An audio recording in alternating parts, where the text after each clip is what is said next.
Xenosystems Fragments. Subcognitive Fragments, Number 1. Nickland. Narrated by Skeptical Waves. There is a craving that is neither simple stupidity, nor its opposite, I want to think. It might be designated blogger's hunger, or curse. Though trivially pathetic, it is not only that. In the end, there is no case to be made for philosophy, unless it can teach us how to think. Reciprocally, anything that can teach us to think is true philosophy. That philosophy would not be mistaken for a joke. There is a weak interpretation of this demand, which is quite easily met. If the only thing requested is a discipline, such that thought, which is already happening, is guided and corrected, then logic suffices to provide it. The fact that philosophy typically understands its responsibility this way fully accounts for its senescence and marginality. The craving to think is not, primarily, an appetite for correction, but for initiation. It wants thinking to begin, to activate, and to propagate. More thinking comes first, or fails to. What is required is a method to make thought happen. The philosophy thus invoked is a systematic and communicable practice of cognitive auto-stimulation.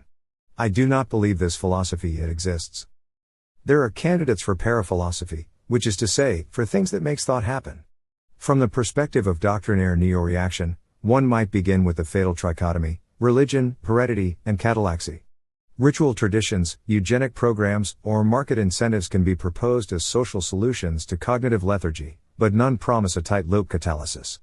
Each nevertheless deserves extended attention, elsewhere.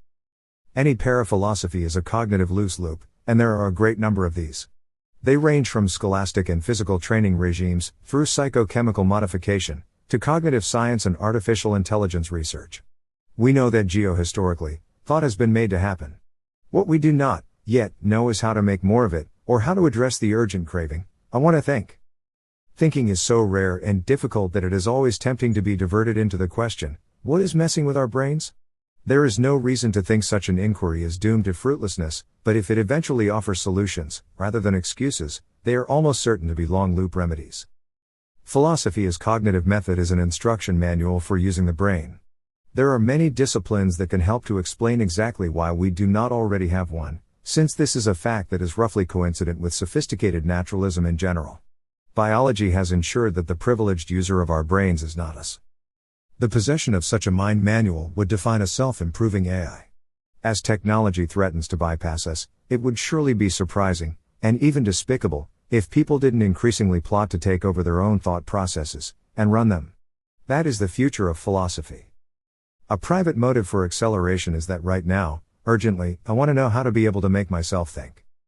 With pseudo-syphilitic arrogance I insist, this is the sole philosophical position.